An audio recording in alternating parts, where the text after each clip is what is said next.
Deus abençoe, né? A vocês todos. Graças a Deus, Deus abre as portas, dá a oportunidade para você poder estar aqui e ter um tempo com Deus. Esqueça as coisas lá fora. Coloque a tua mente em direção a Deus. E Deus, Ele vai com certeza responder através do seu Espírito em sua vida. Antes de eu dizer a escritura que vamos ler, nosso irmão Pedro justifica a sua falta, né? Nossa irmã Maria tem feito uma pequena cirurgia e que Deus abençoe eles. No final também vamos orar por ele, né? Ezequiel 36, versículo 26 e 27.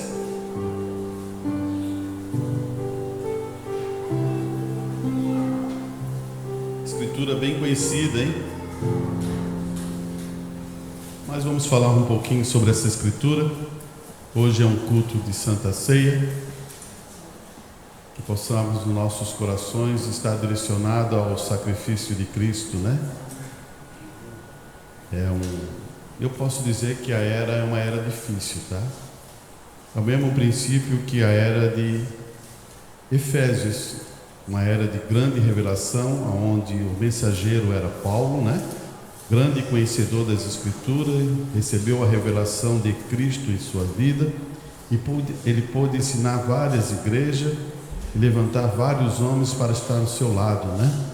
Mas, mesmo assim, era uma era difícil, onde a própria Escritura fala em Apocalipse que eles foram se afrouxando, deixando as coisas mais ou menos, e veio a esse problema que o próprio Deus diz assim, volte ao primeiro amor. Então, esse também eu acredito que é a mesma dificuldade que nós temos hoje, de voltar ao primeiro amor, né?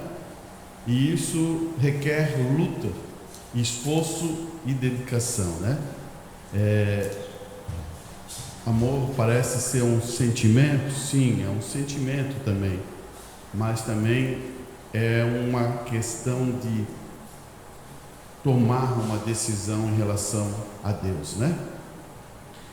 Ezequiel 36, 26, você abriu? Então, vamos ler. E dar-vos-ei um coração novo, e porei dentro de vós um espírito novo, e tirarei da vossa carne um coração de pedra, e vos darei um coração de carne, e porei dentro de vós o meu espírito, e farei que ande nos meus estatutos, e guarde os meus juízos, e os observeis. Feche teus olhos. Pai Celestial, Ezequiel, ele entra numa inspiração para mostrar como é isto, uma nova criatura em Cristo.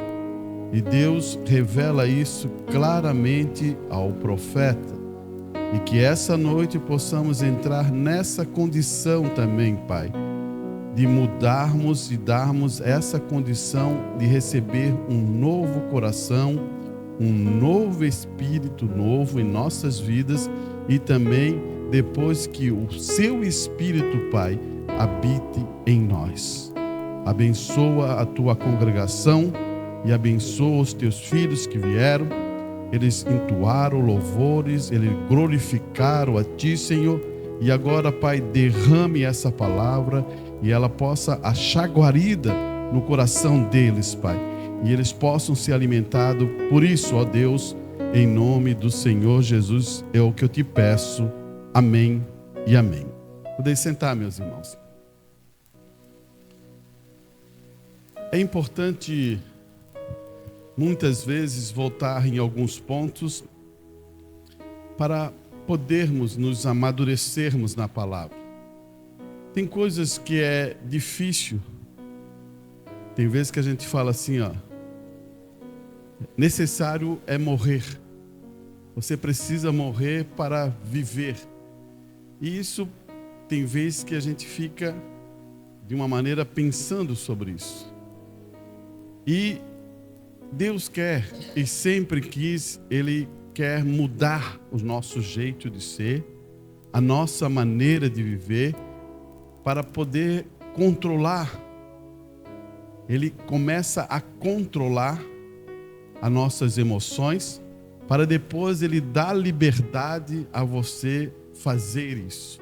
É como um pai ensinando uma criança nos caminhos. Ele vai, ele vai vendo que ele está começando a andar, ele segura, vai, de a pouquinho ele começa a andar, de a pouquinho ele começa a correr, e depois ele está livre para fazer isso.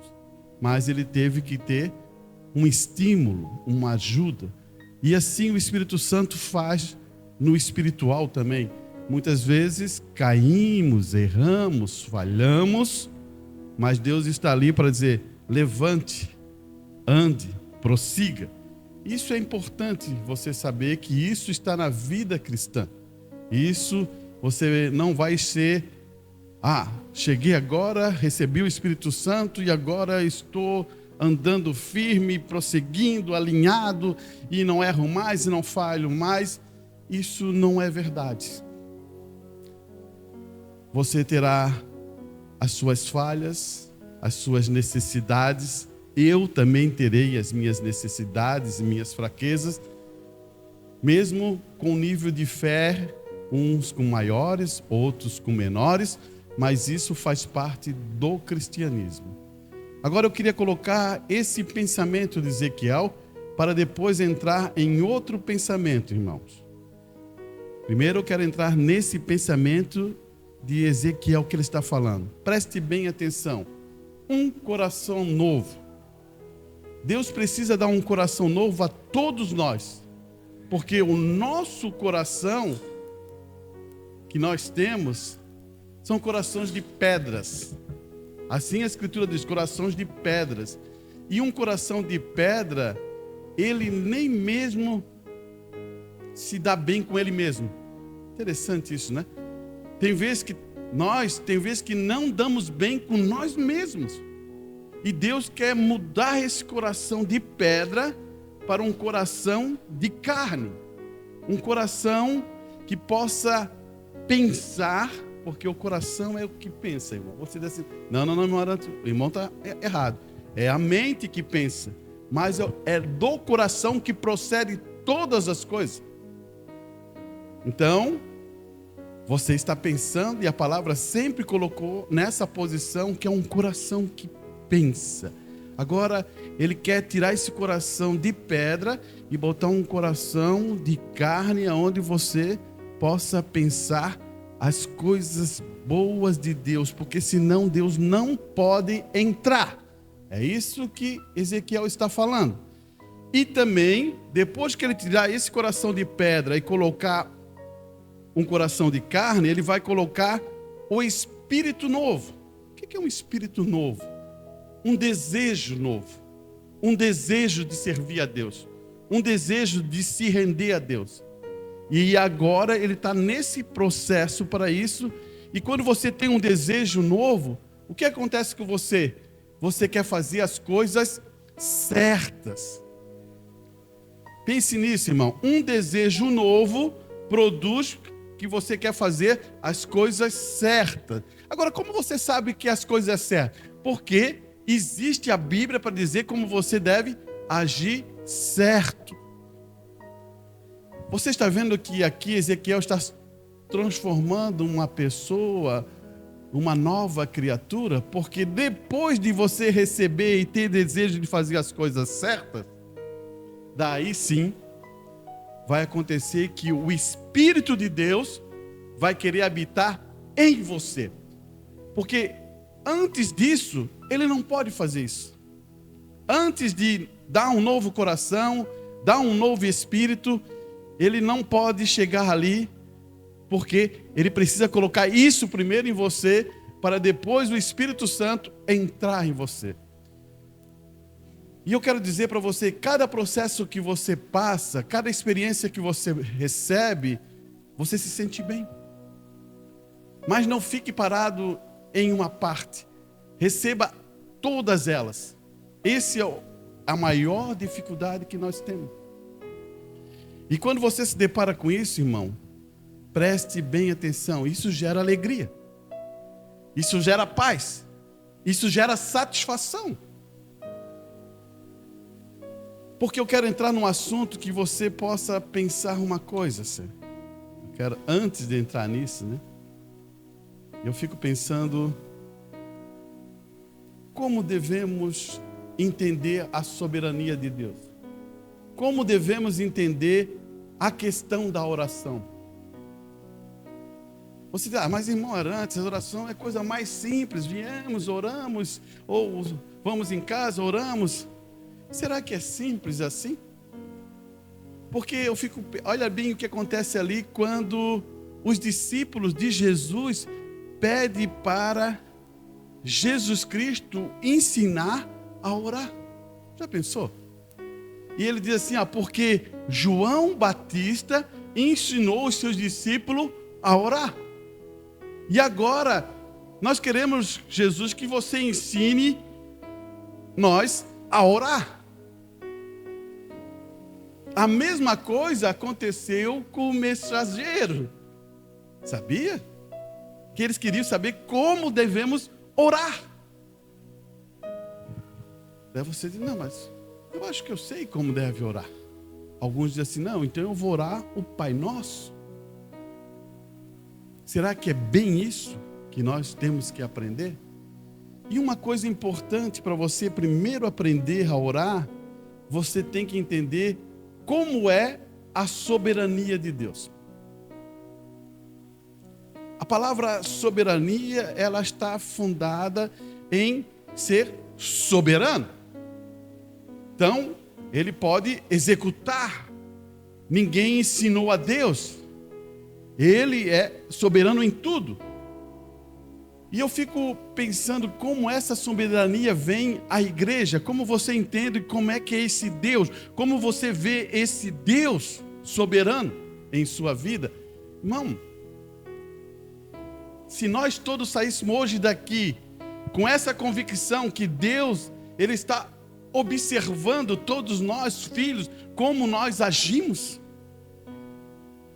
não só aqui na igreja, mas em todos os lugares, nossas ações, como falamos, como vivemos, como agimos no serviço, como agimos com as pessoas, como agimos com os irmãos, como agimos com tudo. Você deve pensar sobre isso, porque Ele é soberano. E soberano, Ele se mantém fiel. Agora tem uma coisa importante para você entender, Ele é soberano.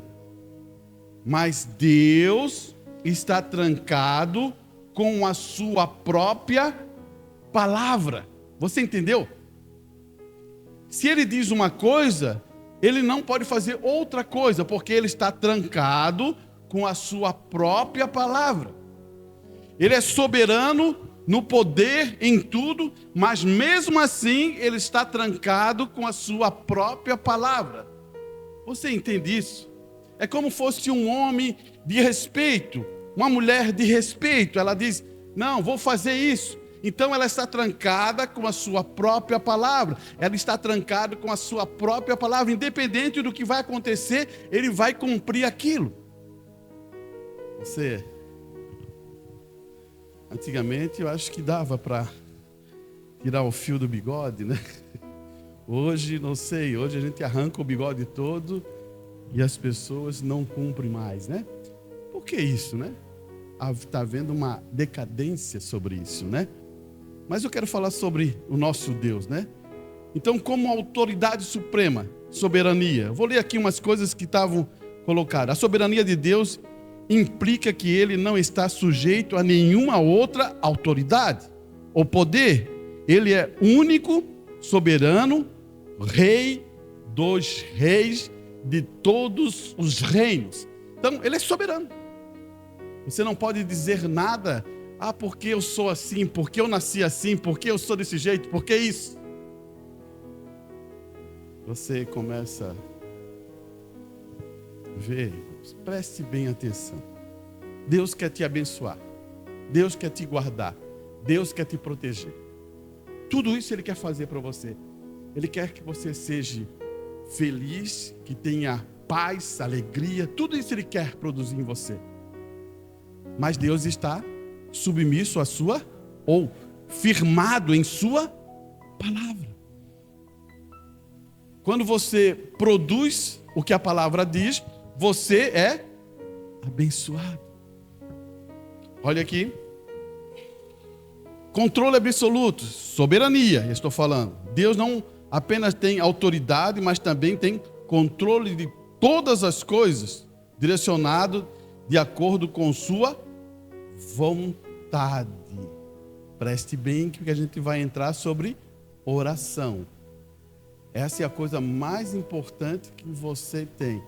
Se Ele é soberano, Ele faz a sua vontade. Você pode discutir a vontade de Deus?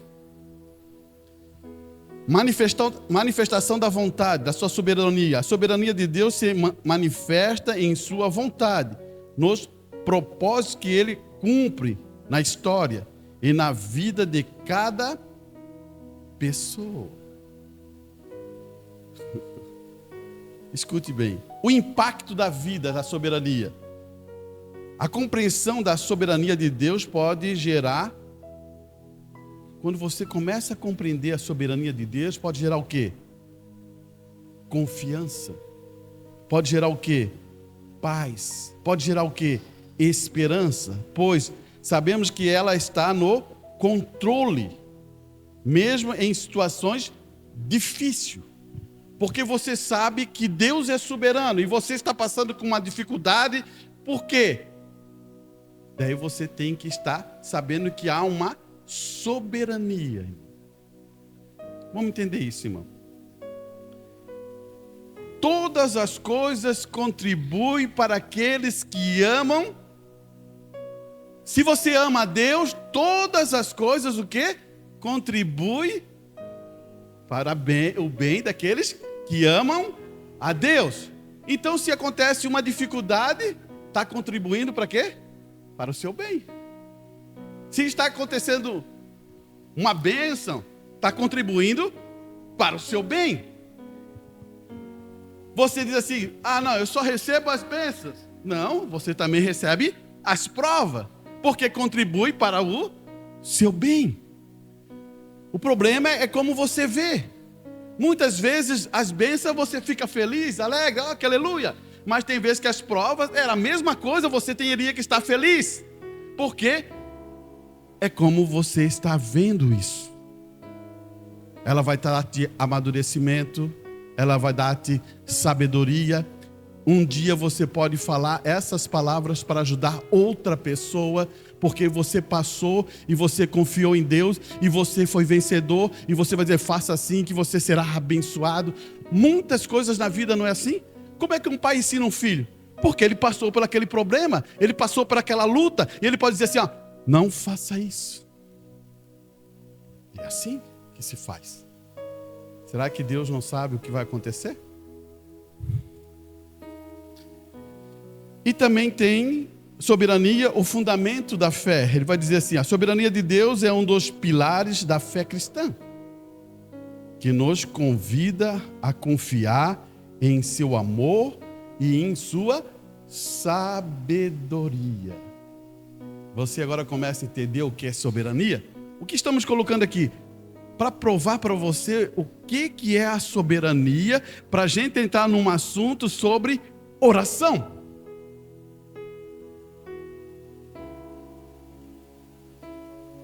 As coisas acontecem assim, irmãos. A gente tem que se identificar com Deus, não é? Ou não, como cristão? O que você acha?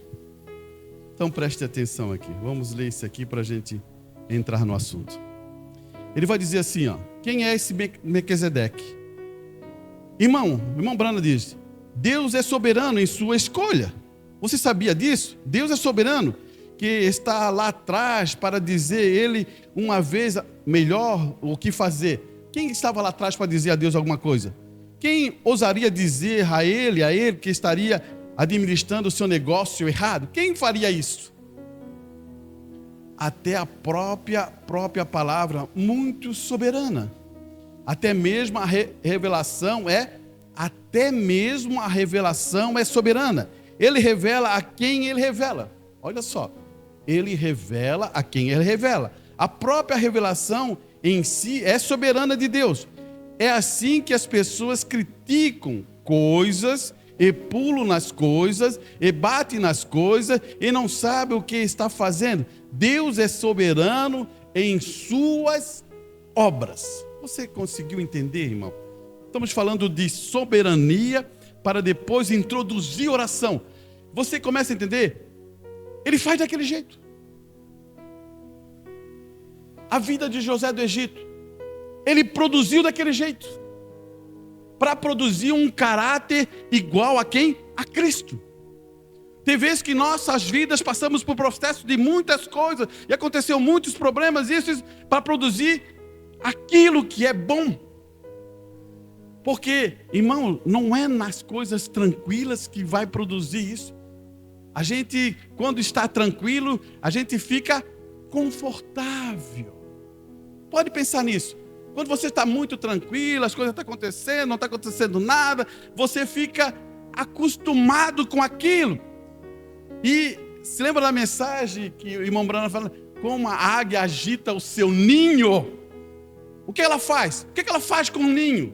Pô, mas o ninho está cheio de pluma, o ninho está tudo tranquilo, as coisas estão tranquilas, a águiazinha espera a mamãe, cai a comidinha na boca, tudo está muito tranquilo. O que a águia faz? Tira o conforto, fica só galho. Por que ela faz isso? Porque ela não gosta do seu filho? Ou não ama os seus filhos? Não. Ela quer ver os seus filhos começar a se movimentar, a querer bater asa. Será que Deus não gosta de nós? Ele quer ver os seus filhos bater asa. Depois o que ela faz? Ela desmancha o ninho. Fico pensando quando desmancha o ninho, né? Esse jovem pula para cá, pula para outro galho, mexe para cá, e daí vem a mãe, traz a comida, ele fica ali. Quando chega a comida, ele come, ele fica todo feliz, e daqui a pouquinho fica uma semana sem aparecer a mãe águia. Esse jovem, ele está pulando para lá, para cá, apavorado. Mas é assim que a natureza ensinou para essa águia crescer. Irmãos, Deus também ensina da mesma maneira nós. Muitas vezes precisamos passar por as lutas e as provas para podermos crescer. Agora temos um mecanismo que é a oração, mas temos que saber quem é o nosso Pai. Como produzir isso? Olha aqui. Ele vai dizer uma coisa importante aqui, irmão. Olhe bem o que ele vai dizer. Romanos 9:16, ele vai dizer assim, não é daqueles quem quer, e nem para aqueles que correm, mas Deus que exerce misericórdia. Não é para aqueles que acha que vai alcançar. Não é isso. É pela misericórdia de Deus. Então, a gente vai vendo que tudo ao redor de um filho de Deus produz o quê? Um Deus de misericórdia para você. Você está sendo beneficiado pela misericórdia, porque a misericórdia é a graça que produz em sua vida. Olha aqui, vamos à frente. Isso é bom, irmão, porque a gente vai entrar nisso agora. Preste bem atenção. Portanto, até que você tenha abraçado totalmente a soberania de Deus, você nunca saberá como orar. Olha só o que está dizendo aqui. Enquanto você não entender a soberania de Deus, você nunca saberá como orar. Você sempre estará orando para que Deus faça tudo funcionar da maneira que você deseja. Você escutou? Você sempre está orando para ser da vontade sua, do jeito que você acha que é, do seu desejo. Será que isso é certo? Será que a gente tem escritura para apoiar isso? Olha aqui. Mas isto não é o que a palavra de Deus nos ensina. Até que você aceite a soberania, o fato de que Deus é onisciente, onipotente e que Deus tem todas as coisas trabalhando junto para o seu bem. Então você começará a orar como deveria. Isso é buscar a sua vontade. Em todas as coisas, conhecer a sua mente. No que faz, até mesmo pela oração. Como é que eu vou conhecer a mente de Deus? Falamos isso. Se não estou enganado, eu acho que foi quarta-feira. Falamos essa questão. 1 Coríntios, acho que é capítulo 2, né? Fala essa condição. Porque nós não recebemos o Espírito do mundo, mas recebemos o Espírito de Deus. Então, a gente consegue conhecer, porque o Espírito de Deus, você penetra nas coisas de Deus. Então, aqui, Paulo está explicando que se você tem o Espírito Santo, você sabe a vontade de Deus. Porque não temos o Espírito do mundo, mas temos o Espírito de Cristo. A mente de Cristo. Então agora você compreende as coisas que Deus quer, a vontade. Porque se você ainda não consegue ver a soberania, eu quero falar sobre essas duas expressões, irmãos. Olha aqui. Onisciente. A Bíblia diz que onisciente se refere à capacidade de Deus de saber tudo. Inclusive o passado, o presente e o futuro. Ele sabe tudo. Você vive em quê? No presente. Você precisa de um Deus presente. Se lembre disso? Você se lembra sempre como a gente falava? Nós não precisamos de um Deus do passado e nem precisamos de um Deus do futuro. Precisamos de um Deus presente. Mas Deus sabe o passado, o presente e o futuro. Para Ele não tem tempo. Ele é eternidade. Você sabe disso, né? Então, a capacidade dele saber como você vai chegar e como você vai terminar, Ele sabe. Agora, Ele está explicando a sua onisciência. E a questão onipotente. Onipotente, ele vai dizer assim, ó. Onipotente se refere a um Deus como sendo todo-poderoso, com a capacidade de realizar qualquer coisa que esteja de acordo com a sua vontade, ou o seu caráter divino. Então, todas essas duas coisas, onisciente e onipotente, pertence a Ele. Daí ele vai dizer assim, ó, e que Deus de todas as coisas trabalhando junto para o seu bem, então você começará a orar como deveria. Isto é buscar a sua vontade, em todas as coisas conhecer a sua mente, no que fazer até mesmo pelo que orar. Você entendeu aqui? Como é que a gente fica? Como é que a gente está orando, irmão? Pense nisso. Como nós estamos orando? Porque os próprios discípulos sentiram necessidade para falar com Jesus que devemos aprendermos a orar. Escute agora aqui. Muitas pessoas que, quando falamos de coisas que mudam a oração, na verdade queremos dizer que Deus muda as coisas quando o homem ora. Será que quando você ora, pedindo para mudar as coisas, será que Deus recebe? Você já pensou sobre isso? Quase todos os lugares que vamos hoje, vemos placas ou adesivos que diz: a oração muda as coisas. Você já escutou isso, né? A oração muda as coisas. Será que a gente pode mudar a mente de Deus? Será que a gente pode mudar como Deus vai agir? Será como Deus vai... Se Deus julgou aquilo, será que a gente pode mudar aquele julgamento? Você já pensou nessa condição? Quando, ao significar dessas palavras, pode ser ouvido no rádio, religião hoje, devemos persuadir a Deus a mudar seu propósito? Você começa a entender isso? Olhe bem.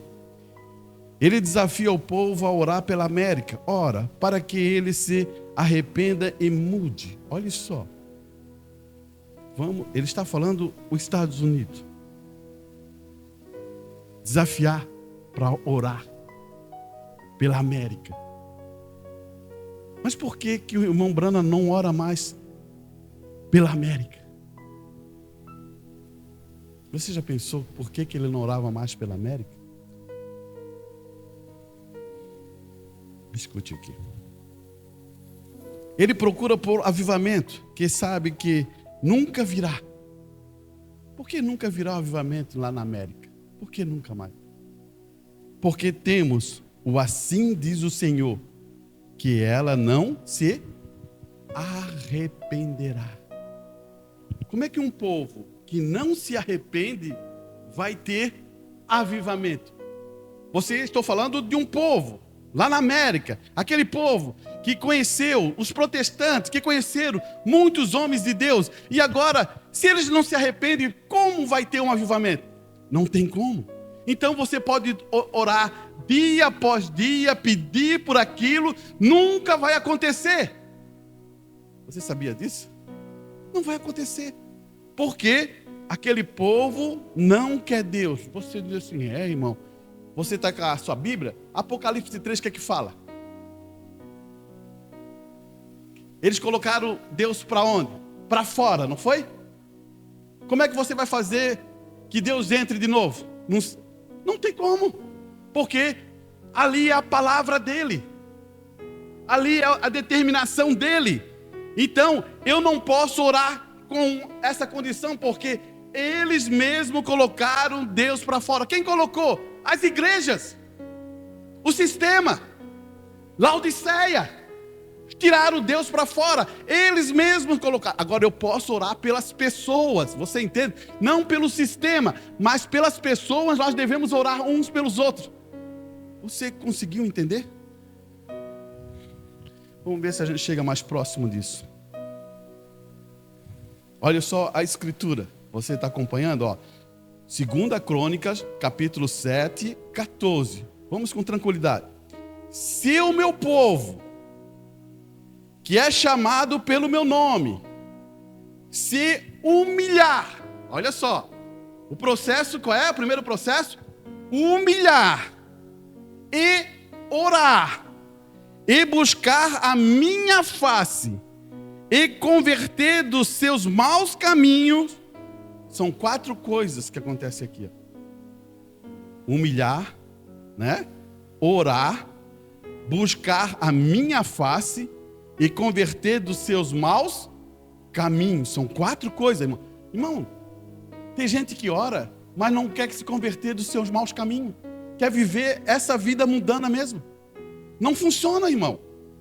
Se a tua oração, ela tem que subir, você tem que ter essas 4 ações. Olha só, daí o que Deus vai dizer depois. Daí agora é Deus respondendo essas 4 ações que as pessoas tomam para a sua vida. Daí Ele vai dizer, então ouvirei do céu, perdoarei os seus pecados, e Ele vai curar a sua terra. Nós somos terra, irmão. Ou não somos? Você percebeu que para ter uma oração tem que ter uma ação? Olha só, eu vou me humilhar, depois eu vou orar, depois eu vou buscar a sua face. E ali ele vai dizer, e converter o quê? Os meus maus caminhos. Se lembra Davi? Sonda-me, Senhor, se eu tenho um caminho mau, ou mostra-me para mim. Você percebeu? Então vamos à frente. Olha só. Agora a gente vai entrar na questão como Jesus ensinou os discípulos. Lucas 11, 1 vai dizer assim: e aconteceu que, estando orando, em certo lugar, quando ele parou, um dos seus discípulos disse: Senhor, ensina-nos a orar, como também João ensinou os seus discípulos. Então você vê, ainda há uma necessidade hoje. Como nós temos que orar. O irmão Brana, que as pessoas foram instruídas sobre como orar. E Jesus disse: quando orares, olha só, quando orares, dizei: Pai nosso que está no céu, santificado seja o teu nome, venha o teu reino, seja feita a tua vontade, assim na terra como no céu. Esse é o Pai Nosso, né? É assim que devemos orar? Será que vamos repetir ou vamos entender isso? Será que você vai ficar repetindo o Pai Nosso? Será que é errado orar o Pai Nosso? Não é. Mas será que você vai ficar repetindo isso? Como o Pai Nosso, como a Igreja Católica, a Ave Maria, outros com outras orações? Ou você vai compreender o que Jesus está dizendo aos seus discípulos?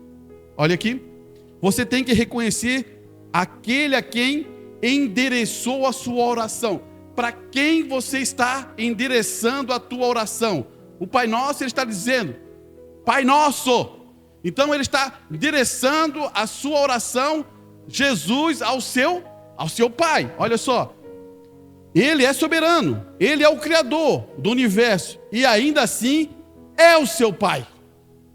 Você começou a entender? Quando você faz a oração, você endereça a quem?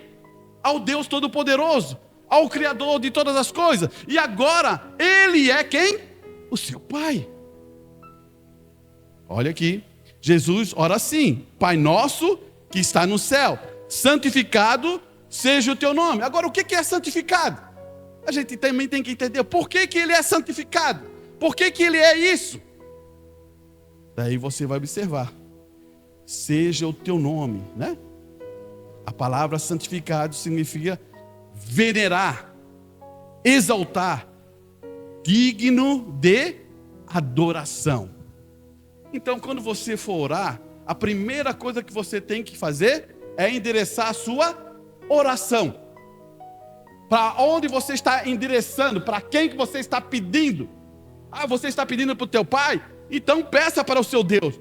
E depois você saiba que esse Deus, ele tem o poder, ele tem a glória, e você agora está adorando a ele. Você tem que adorá-lo. Apesar que é teu pai, mas você deve adorá-lo. Por isso que ele deixou ali: honra o teu pai e a tua mãe. Olha só.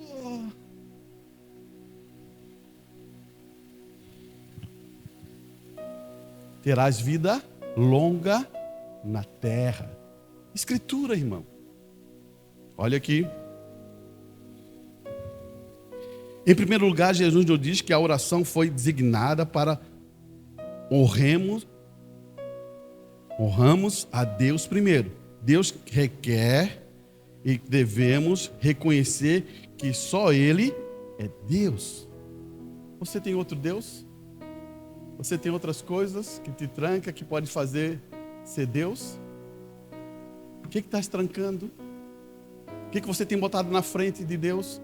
Ele não é o primeiro? Será que Ele é o primeiro mesmo da sua vida? Você já pensou sobre isso? Ou você tem outras coisas que você coloca primeiro? É a mesma coisa, irmão. Jesus está explicando uma oração que está ligada com os 10 mandamentos. E o primeiro mandamento, o que é? Eu sou o Senhor teu Deus, que tirei da terra do Egito, da casa da servidão. Não terás outros deuses diante de mim. Por que Deus fala isso? Porque Deus é zeloso. Deus, Ele quer esse zelo, Ele quer essa adoração. Porque, mas irmão, por que eu tenho que adorar? Porque você é o filho dele e você deve dar honra ao teu Deus. Você está endereçando a tua oração a Ele. E Ele vai dizer: por que o Senhor? O nome Senhor é um Deus zeloso. Deus requer que programamos o seu domínio universal. Ao pedir a Deus por chuva, Elias confessou o controle de Deus sobre os elementos. Quando Elias pede chuva, ele já tem certeza.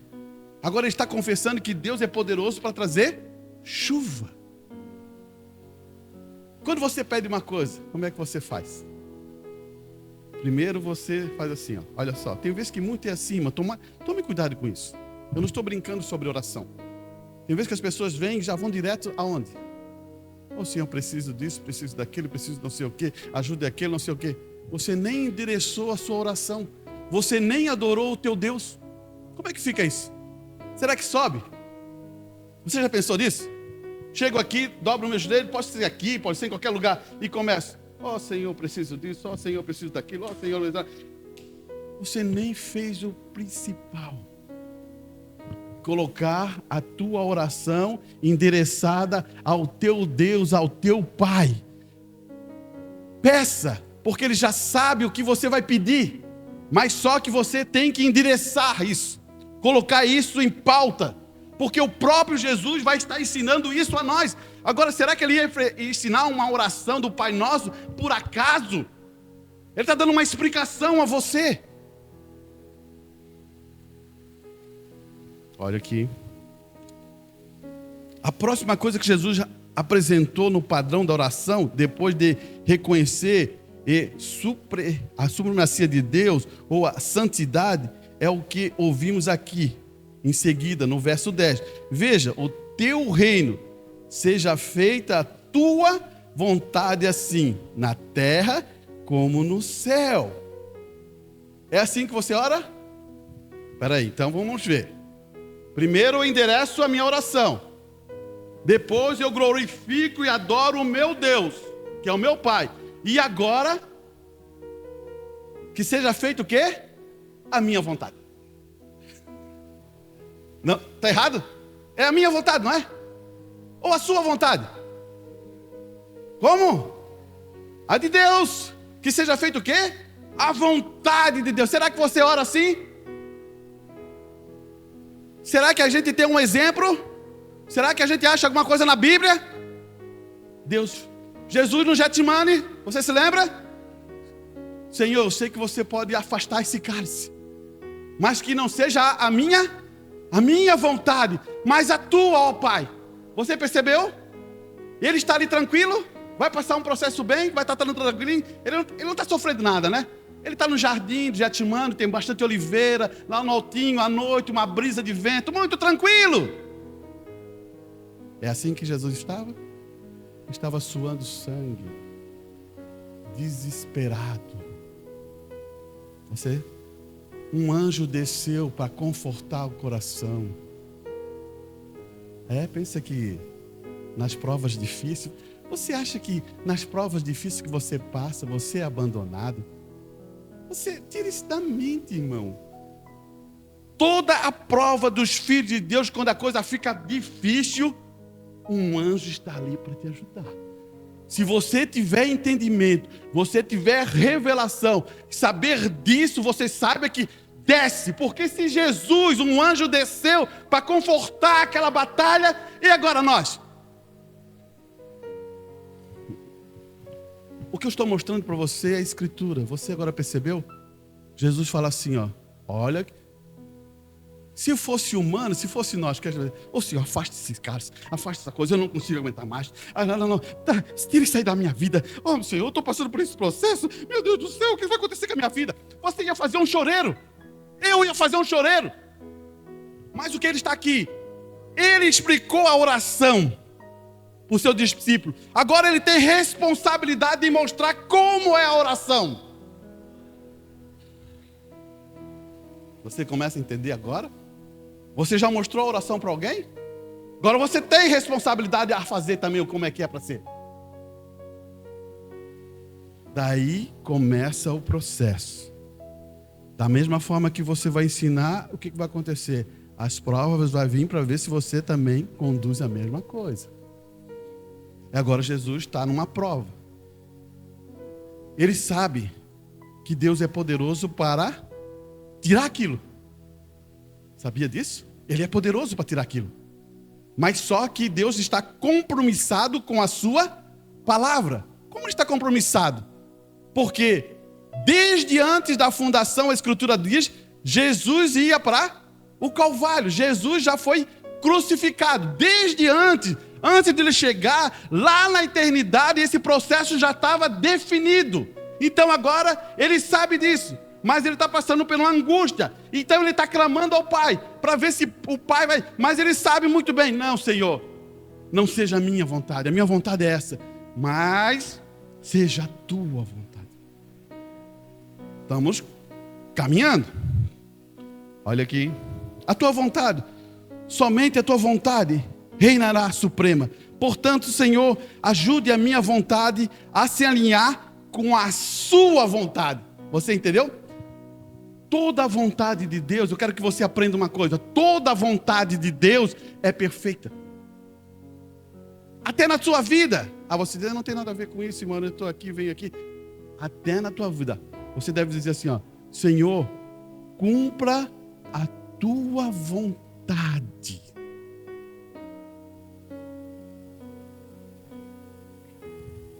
Porque ela é melhor.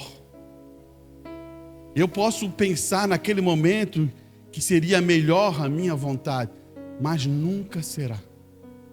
Olha aqui, ele nunca disse, a minha vontade seja feita, mas Jesus disse, seja feita a tua vontade, falando com o Pai. Você está falando com quem? Com o Pai. Romanos 8, 28, ele vai dizer assim, e sabemos que todas as coisas contribuem justamente para o bem daqueles que amam a Deus, daqueles que são chamados segundo o seu propósito, porque os que Dante conheceu, olha só, quem conheceu? Você acha que você veio de onde? Nasci há 20 anos atrás? Não, você veio da eternidade. Você tem que entender uma coisa, nós viemos da eternidade, porque se nós não viemos da eternidade, nunca vamos estar lá.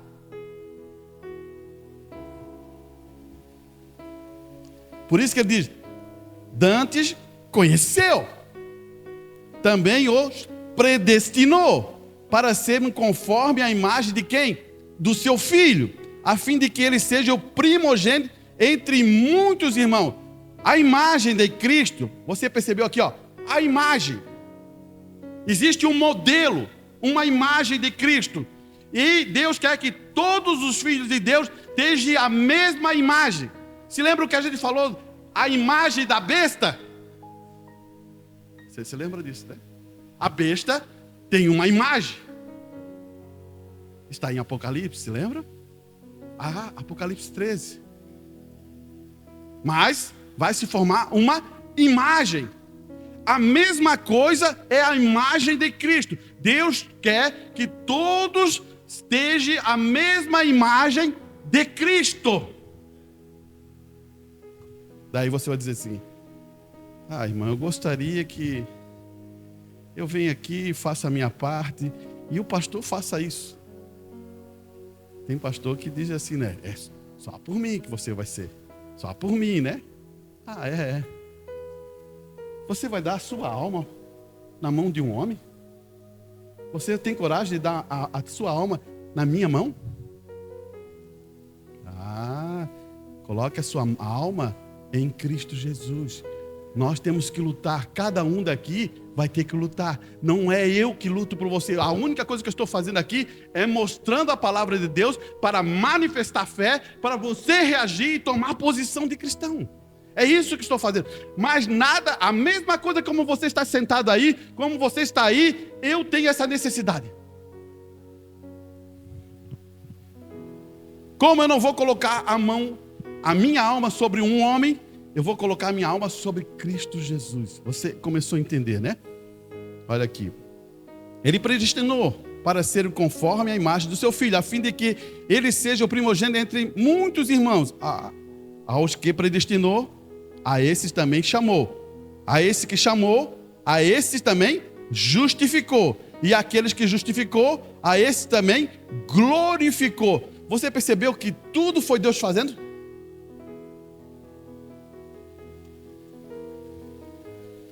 Olha, o que eu poderia dizer para vocês? Saia de cena. Deixe Deus usar você.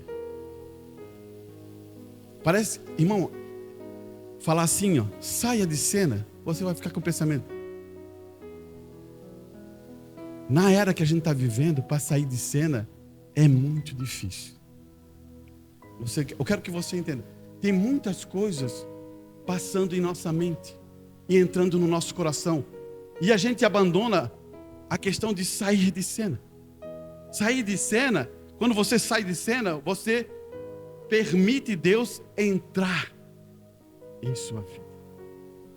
Todo homem, para Deus entrar, tem que se esvaziar. Toda mulher, para Deus entrar, ela tem que esvaziar, ela tem que sair de cena.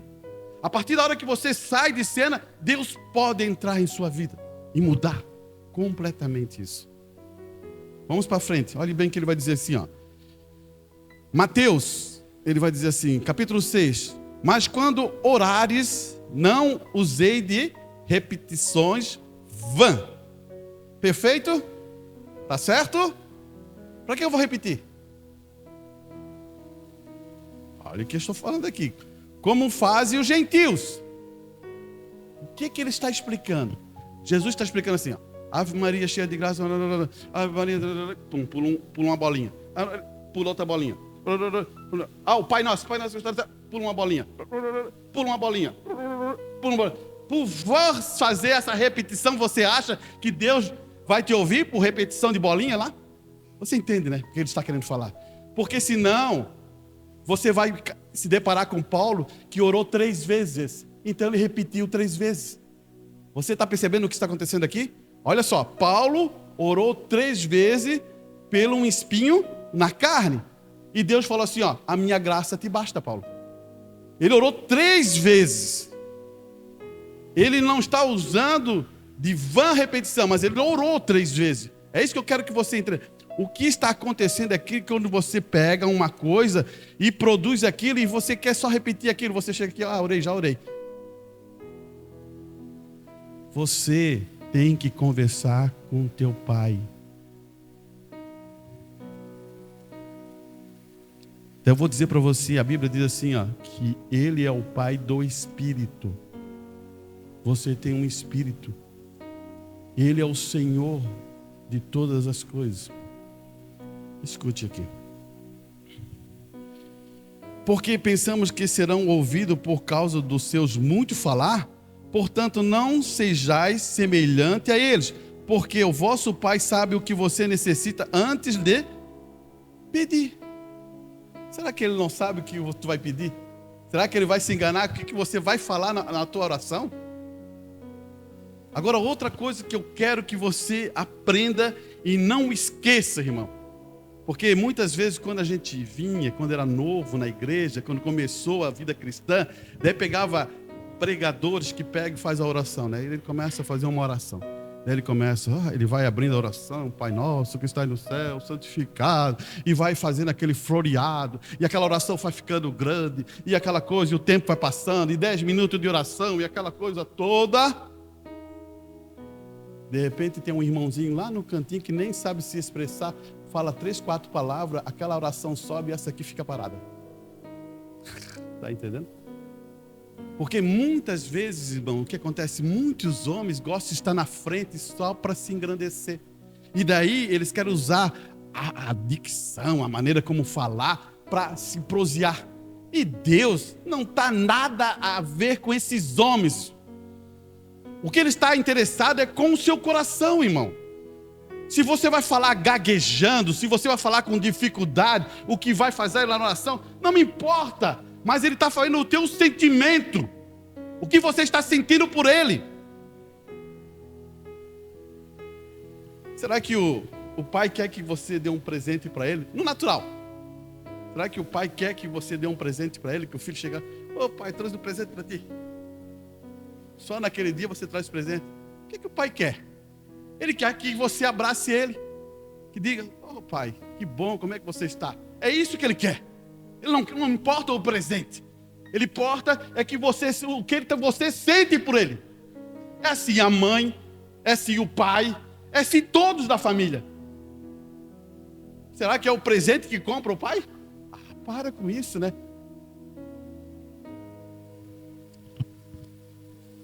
Olha, muitas vezes as pessoas têm que entender isso.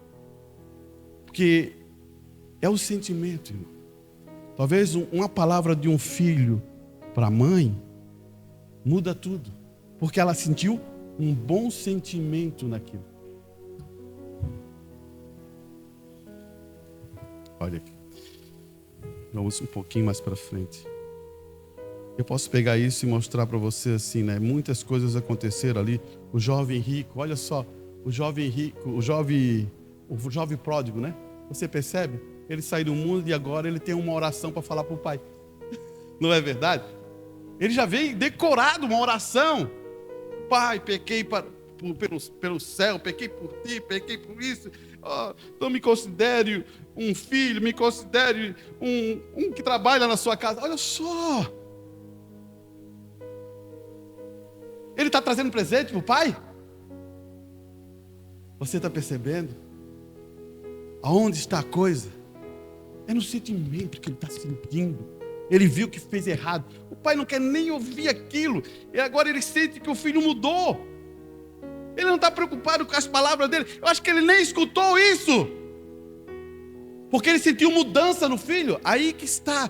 É a oração, é assim, quando você começa a chegar a Deus, irmão, quando você entra em profundidade, você endereça, porque, olha só, ele está endereçando também, e esse jovem estava endereçando a sua direção ao seu pai, e ali, o pai ali, nessa parábola, é Deus. Olha aqui, vamos mais um pouquinho à frente sobre essa questão. Ele vai dizer assim, ó, Mateus 5:25. Conciliai. Esse é o ponto-chave. Olha, irmão, isso aqui é um ponto importante porque está na oração de Jesus, ensinando. Conciliai depressa com o teu adversário, enquanto estiver no caminho com ele, para que nenhum momento o adversário te entregue ao juiz, e o juiz entregue ao oficial, e você seja lançado na prisão. Ele está explicando como é o procedimento judicial. Mas ele está falando de uma coisa para você acertar. Se você pode acertar na jornada, você acerte logo, para não ter problema quando for entrar no reino do céu. Tem gente que quer guardar até o final. Você acha que daí que acontecer, você parte e você acha que vai resolver lá em cima do céu? Esqueça! Não existe isso. Acerte na caminhada. Se a pessoa não quer receber perdão, mas você se libertou. Você entende isso? Quando eu vou lá e peço perdão, não importa se a pessoa não vai aceitar, mas a tua parte, você sentiu a necessidade, o Espírito Santo trabalhou no seu coração, você faça.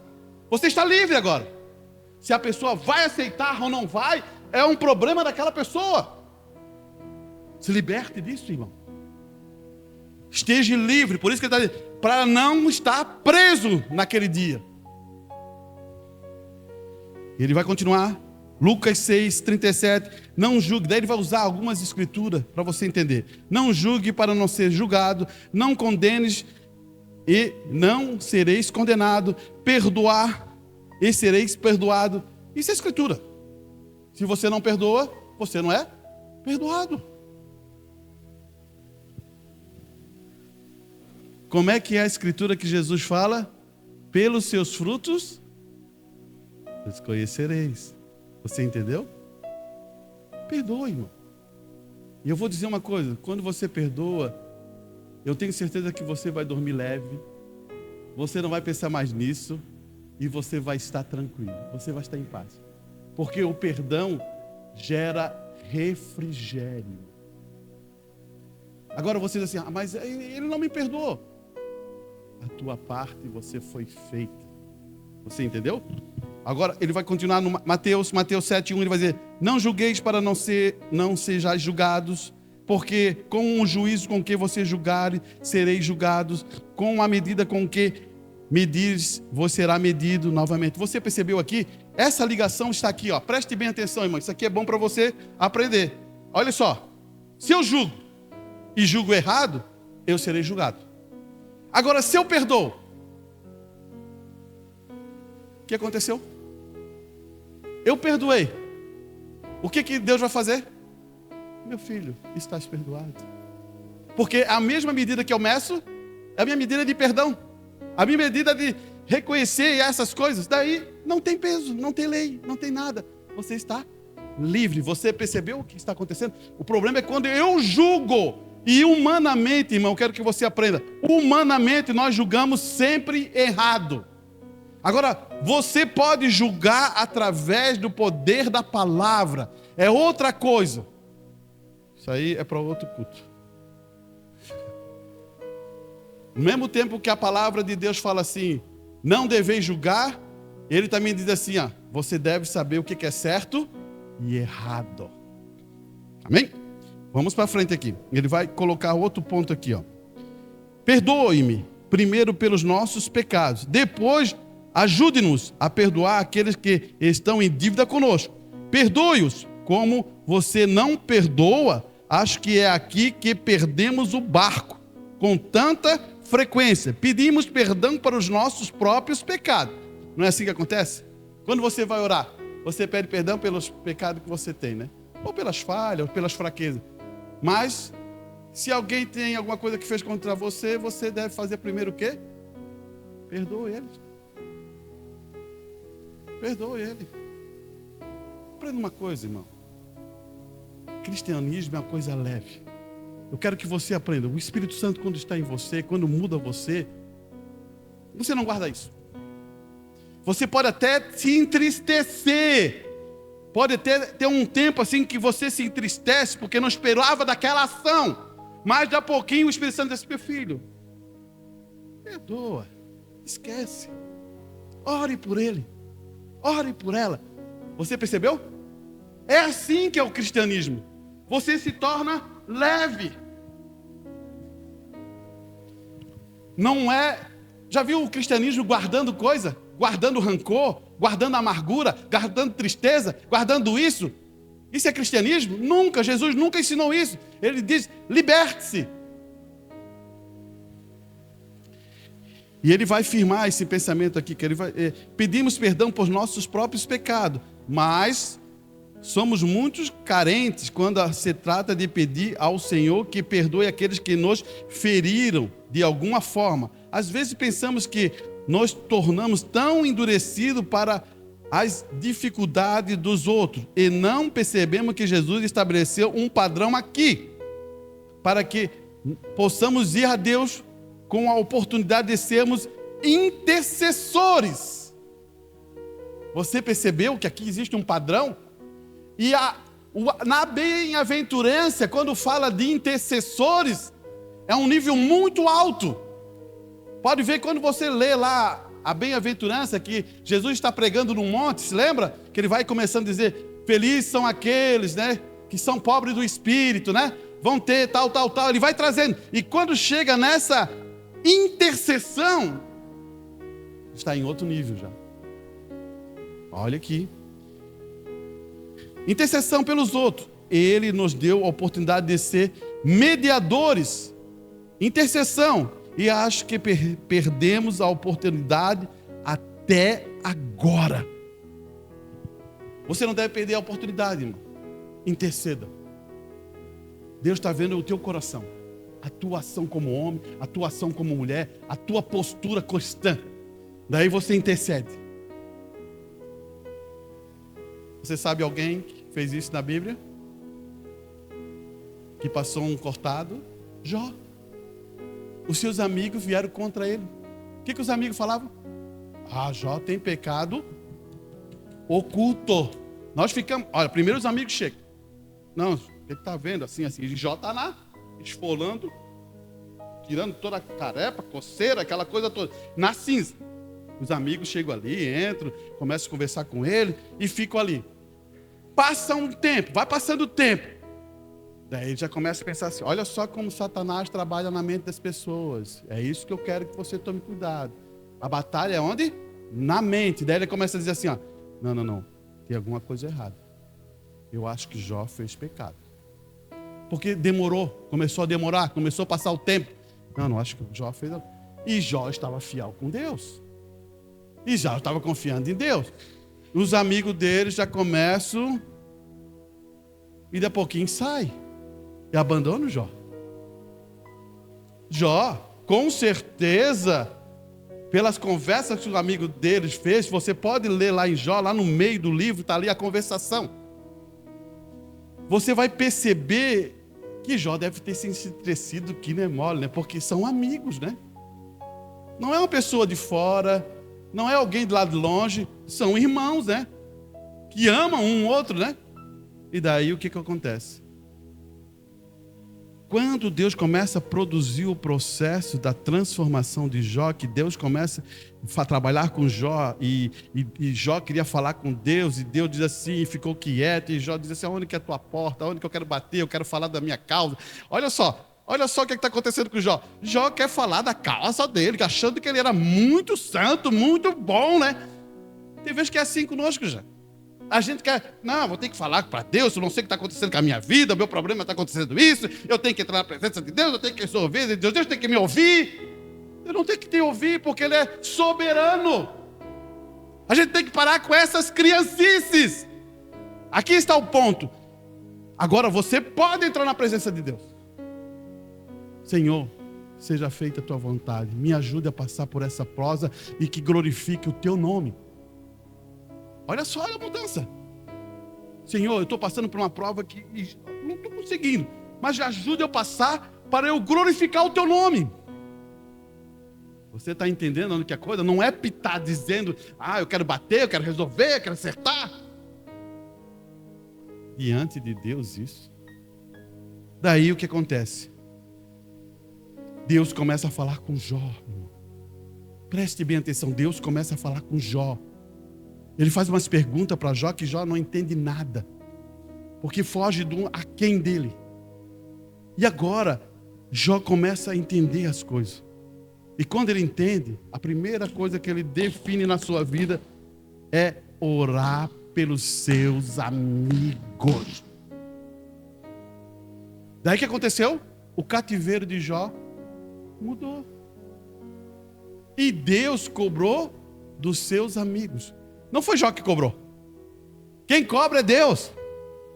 Quem cobra a postura das coisas é Deus. Ele chega profundamente lá e diz, vocês estavam errados. Vocês fizeram acusações erradas. Você fica tranquilo. E assim, Deus abençoou Jó, porque ele conseguiu passar por esse processo que Jesus depois ensina lá aonde estamos falando da oração que Jesus ensina aos discípulos. Perdoe, porque senão meu Pai que está no céu não perdoará. Amém? Amém, né?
Música